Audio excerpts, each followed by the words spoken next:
Attractive প্রেজেন্টেশনের অভাবে আমরা ইসলামের কথাকে তুলে ধরতে পারি না। ওরা যে মতবাদ, ওদের যে ডক্ট্রিন, ওদের যে আইডিওলজি, ওদের যে চিন্তা চেতনা, এই বস্তা পচা মতবাদকে ওরা সুন্দরভাবে বিউটিফাই করে, ফান্ডিং করে এমন প্যাট্রনেজের সাথে গোটা বিশ্বে আনে, চোখ ধাঁধানো মনে হয়। কিন্তু আমাদের প্রপার প্রেজেন্টেশনের কারণে আমরা ইসলামকে নন মুসলিম বন্ধুদের কাছে তুলে ধরতে পারি না। এজন্য আমরা অমুসলিম দেশে যারা থাকি, এটা আমাদের সবার দায়িত্ব। We all are the ambassador of Islam in a non Muslim land. প্রত্যেকে আমরা ইসলামিক অ্যাম্বাসেডর। আপনাকে দেখে ওরা ইসলামকে জাজ করবে।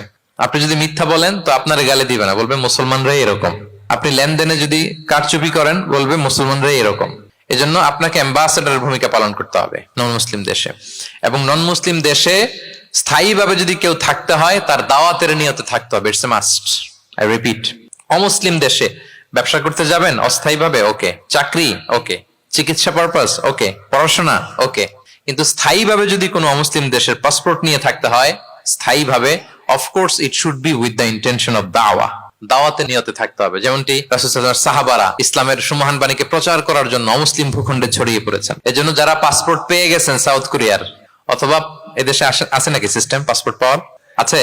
আচ্ছা, যারা পেয়েছেন বা প্রসেসিং এ আছেন যে আমি এদেশের পাসপোর্ট নিব, অফকোর্স আপনার দাওয়াতে নিয়তে থাকতে হবে যে আমি ইসলামকে ছড়াই দিব, এই নিয়তে আছি, তাইলে থাকাটা বৈধ।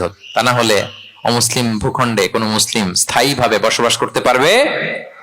রাসূল সাল্লাল্লাহু আলাইহি ওয়াসাল্লামের ভয়ঙ্কর ধমক আছে একটা। তিনি বলেছেন, আনা বারিউন মিন কুল্লি মুসলিম ইয়াকিমু বাইনা আযহুরিল মুশরিকিন।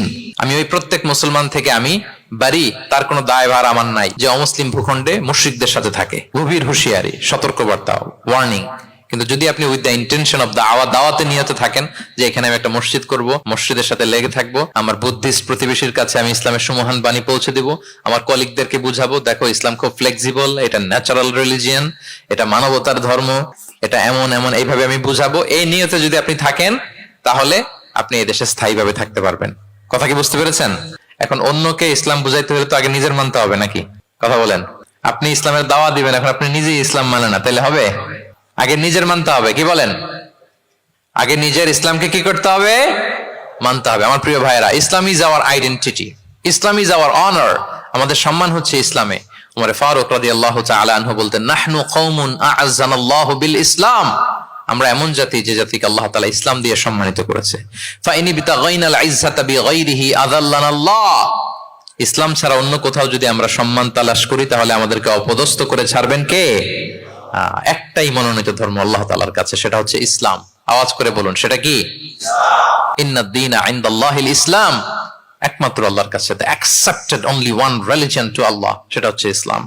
ওমাই ইয়াবতাগি গায়রাল ইসলামি দীনান ফালান ইউকবালা মিনহু ওয়া হুয়া ফিল আখিরাতি মিনাল খাসিরিন।